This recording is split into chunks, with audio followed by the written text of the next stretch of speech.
Oke, bismillahirrahmanirrahim. Assalamualaikum warahmatullahi wabarakatuh. Bertemu lagi di channel Quran Ekspor bersama saya Bukhari. Jadi pada kesempatan kali ini saya akan menjawab lagi nih pertanyaan dari teman-teman. Jadi ada pertanyaannya seperti ini. Bang, ada spesifikasi khusus nggak untuk gula aren ekspor gitu ya? Jadi kalau misalkan mau ekspor gula aren, apa ada standar dan spesifikasi khusus gitu ya? Itu pertanyaannya kurang lebih. Oke, jadi sebelum kita lanjut menjawab pertanyaannya, jangan lupa subscribe untuk mendukung channel ini. Oke, jadi kalau ini berdasarkan pengalaman kami ya, berdasarkan pengalaman yang kami jalani sejauh ini ekspor gula aren gitu. Jadi kami bercerita di sini berdasarkan pengalaman kami saja, bukan pengalaman orang lain gitu. Jadi mohon maaf apabila ada sedikit perbedaan dengan sumber-sumber lain gitu. Jadi yang kami ceritakan di sini adalah berdasarkan pengalaman kami ekspor gula aren sejauh ini gitu. Jadi kalau misalkan spesifikasi sebetulnya kalau pada umumnya ya, kalau untuk powder gula aren powder itu ya kurang lebih sama lah, sama spesifikasi atau standar pada umumnya di Indonesia gitu ya. Misalkan kalau untuk gula semut, entah itu gula kelapa, entah itu gula yang lain gitu ya. Kalau gula semut biasanya brown sugar, itu ya kekeringannya kurang lebih ya kisaran 2% ke bawah gitu ya, di bawah 2%. Terus kemudian partikelnya atau mass-nya itu biasanya mass 18 sampai 20-an gitu ya, biasanya seperti itu. Dan sejauh ini kami ekspor gula aren ke beberapa negara itu nggak ada komplain gitu masalah kekeringan, terus kemudian masalah mass dan lain sebagainya gitu. Kurang lebih seperti itu. Nah, kalau untuk gula aren yang lain ya, gula aren yang lain seperti gula cair, kemudian gula aren padat ya, gula aren cetak, memang tidak ada kriteria khusus karena biasanya mungkin gini sih, kalau kami sebelum ekspor itu pasti ada sampling dulu gitu. Kayak kemarin tuh ke Malaysia, kita kirim sampel dulu 1 kilo untuk kemudian mereka diuji coba di sana, diuji gitu ya. Dan itu sebetulnya dari sini, dari kami itu belum ada lemnya sama sekali gitu. Jadi kebetulan karena kemarin tuh kopi naik ya, tahun 2009, 2018, 2019 kopi naik, terus mereka butuh produk gula aren cair, dan kami pun itu baru mulai membuat produk gitu untuk gula aren cairnya gitu. Sebelumnya kami hanya produksi untuk powder saja gitu. Nah, jadi sebelum terjadinya transaksi ekspor itu, komunikasi saya sama buyer itu untuk sampling dulu gitu. Jadi mereka lihat produknya, ini produk kami seperti ini. Dan kalau mereka suka gitu ya, kan mereka suka, mereka masuk ke standar mereka, mereka jadilah order gitu. Jadi kalau spesifikasinya, kalau secara tertulis labnya bahkan itu belum di lab sama sekali gitu untuk produk gula aren cairnya. Tetapi memang kalau untuk sertifikasi, kami halal sudah tersertifikasi untuk produk gula aren cair ini. Nah, jadi kalau untuk spesifikasi standar ya, biasanya itu tergantung keinginan buyer sih. Jadi kalau misalkan kita sudah sampling, meskipun gula arennya cetakannya seperti apa, terus kemudian kadar airnya berapa, tetapi kalau misalkan bayarnya bilang bahwa itu masuk ke spek mereka, masuk ke untuk misalkan raw material yang mereka butuhkan, harusnya itu bisa gitu untuk menjadi untuk mereka order gitu ya.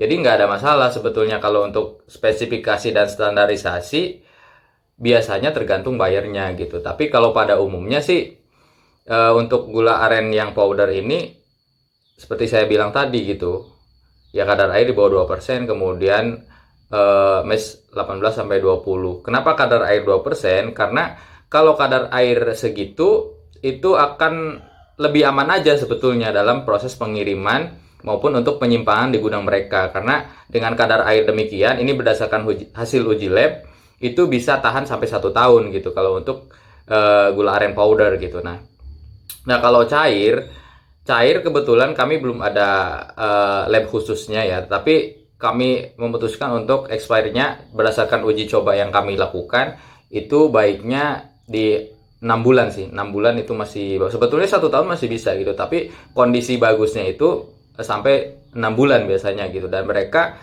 sejauh ini sudah beberapa kali order, tidak ada masalah gitu untuk gula aren yang cair ini. Nah, kemudian selanjutnya gula aren cetak. Nah, ini juga banyak sekali pertanyaan ya dari teman-teman. Ada yang pengepul, terus kemudian petani juga gitu ya. Bang, kalau misalkan kita punyanya cuma gula aren cetak gitu ya, apakah bisa diekspor atau enggak gitu? Karena kita belum jadi gula semut nih. Ini pertanyaan menarik gitu. Jadi sebetulnya begini, kalau misalkan kita ketemu sama buyer yang tepat, sekali lagi saya sudah tegaskan di awal bahwa kalau kita ketemu sama buyer yang tepat, ekspor itu akan terjadi gitu. Kalau misalkan meskipun kita punya produk cuma gula aren cetak belum diolah ke powder, kalau ada buyer yang mau beli itu pasti bisa ekspor gitu. Nah, kalau untuk resikonya mungkin gula aren cetak karena kadar airnya masih tinggi ya, karena masih gumpalan terus kadar airnya masih tinggi, ya resikonya paling misalkan di perjalanan meleleh kalau kemasannya kurang rapi gitu atau tidak divakum. Kemudian selanjutnya mungkin expiry-nya lebih cepat gitu ya. Lebih resiko berjamur karena memang kalau kadar air tinggi ya resikonya berjamur sih kalau untuk gula aren gitu biasanya. Nah, mungkin seperti itu. Jadi kalau misalkan kita hanya punya gula aren cetak juga nggak masalah, itu pasti tetap bisa gitu kalau kita sudah ketemu sama buyernya gitu. Jadi kalau untuk spesifikasi untuk ekspor gula aren sebetulnya kalau ketemu buyer yang tepat ya, dan gula aren kita dibutuhkan sama mereka meskipun gula aren cetak, kalau mereka butuhnya gula cetak ya itu sangat bisa sih itu. Kalau misalkan masalah regulasi, masalah izin dan lain sebagainya sebetulnya ya itu bisa menyesuaikan lah gitu ya. Jadi karena ada beberapa buyer juga yang nggak ribet sama sertifikasi, terus ada buyer juga yang nggak ribet sama regulasi gitu ya. Jadi sebetulnya bisa, ini berdasarkan pengalaman kami gitu ya. Karena ada beberapa buyer yang minta sertifikasinya banyak, terus kemudian ada beberapa buyer yang lain yang nggak ribet gitu. Yang penting produk kita dibutuhkan sama pabrik mereka gitu. Itu intinya gitu ya. Jadi kalau sudah seperti itu, sudah produk kita masuk ke dalam list yang mereka butuhkan untuk membuat produk mereka. Misalkan kami punya gula aren cair meskipun sertifikasinya belum lengkap banget, tapi produk kami ini masuk sama produk minuman kopi mereka gitu. Jadi mereka mau beli gitu. Intinya seperti itu. Jadi apapun produknya, baik itu gula aren powder, gula aren semut, gula aren semut, terus kemudian gula aren cair, gula aren cetak. Kalau buyer sudah tertarik dan masuk ke dalam kebutuhan mereka, itu pasti buyer jadi beli gitu ya. Jadi itu kalau spesifikasi khususnya memang tidak ada sih. Kalau ya sama aja kayak kita jual apapun ya. Kalau misalkan pembelinya sudah oke, meskipun produknya masih standarnya belum oke banget gitu ya, kayak misalkan sertifikasinya belum lengkap dan lain sebagainya, ya kalau pembelinya sudah oke sama produk kita, ya mau ngapain gitu, pasti itu jadi beli gitu ya, nggak ada bedanya seperti itu gitu. Ini berdasarkan pengalaman kami ya, bukan pengalaman orang lain gitu. Jadi jawabannya kurang lebih seperti itu. Jadi untuk spesifikasi khusus ya nggak ada spesifikasi khusus sebetulnya gitu ya. Meskipun memang kalau misalkan untuk powder ya ada lab, kemudian ada standarisasi ya, itu berdasarkan kalau lab kan itu standar kita ya. Ini standar kita gini, kadar airnya segini, terus kadar abu sekian, terus misalkan kadaluarsa berapa lama, itu kan yang kita punya gitu ya, yang jadi tinggal kita tawarkan gitu, sama-sama aja sih sebetulnya. Oke, mungkin kurang lebih seperti itu jawabannya untuk spesifikasi khusus gula aren ekspor itu seperti apa ya. Jawabannya seperti yang saya katakan di awal. Jadi kalau ada kurang-kurang mohon maaf, karena ini berdasarkan pengalaman pribadi ya, berdasarkan pengalaman kami sejauh ini ekspor gula aren. Jadi kalau misalkan ada perbedaan, ada